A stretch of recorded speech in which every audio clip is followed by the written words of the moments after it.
आज माझा दिवस खूप सुंदर सुरू झाला. सकाळी लवकर उठून सर्वात आधी घरासाठी पोळ्या करायला घेतल्या. चपात्या भाजत असताना मनात शांतता होती. थोडा वेळ मिळाला म्हणून मी हातात मोबाईल घेऊन बसले. पण अचानक मनात विचार आला, आज काहीतरी वेगळं करायचं.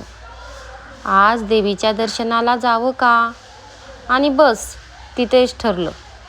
आज आपण देवीच्या मंदिरात जायचं. मी पटकन गुलाबी साडी नेसली आणि मनात खूप आनंद होता. आम्ही सगळे फॅमिली एकत्र मंदिराकडे निघालो. मंदिरात पोचलो तेव्हा खूप समाधान वाटलं. देवीची ओटी भरली, नम्रतेने दर्शन घेतलं आणि मनापासून प्रार्थना केली. सगळ्यांना सुख समाधानात ठेव माता. मंदिराबाहेर एक परंपरा आहे. खरूज नाईटे येऊ नये म्हणून ह्या खांबाला खरूज नाईटे लावतात. मग आम्ही तिथे खरूज नाईटे, नारळ ओटी घेताना खरूज नाईटे घेतले होते. मग आम्ही ते खरूज नाईटे लावले.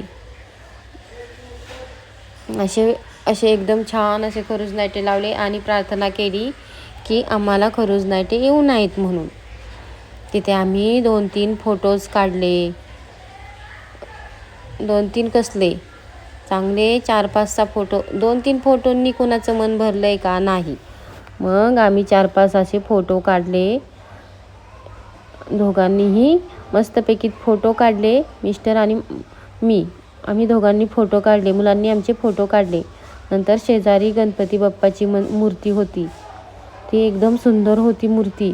खूप प्रसन्न वाटलं. मी संपूर्ण मंदिराला वेढा मारला आणि मनोमन सगळ्यांसाठी चांगलंच मागितलं.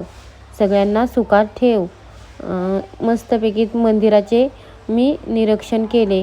ते मंदिर खूप छान होते.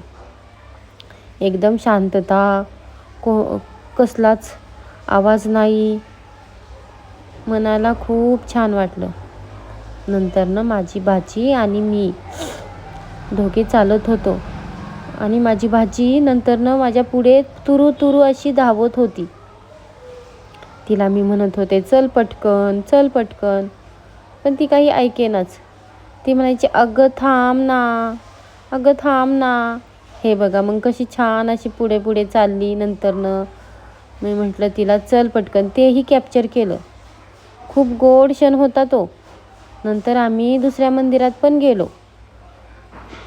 एकदम छान अशा दुसऱ्या मंदिरात गेलो आणि तिथे पण फोटोज काढले. आजचा दिवस खूप छान होता. फक्त मंदिरात नव्हता तर कुटुंबासोबत घालवलेला सुंदर क्षणाचा होता. देवीच्या कृपेने असाच आनंद प्रत्येकाच्या आयुष्यात यावो हीच प्रार्थना. आणि देवी सगळ्यांना सुख समाधानात ठेवो हीच प्रार्थना. धन्यवाद. व्हिडिओ आवडला असेल तर लाईक, सबस्क्राईब करा.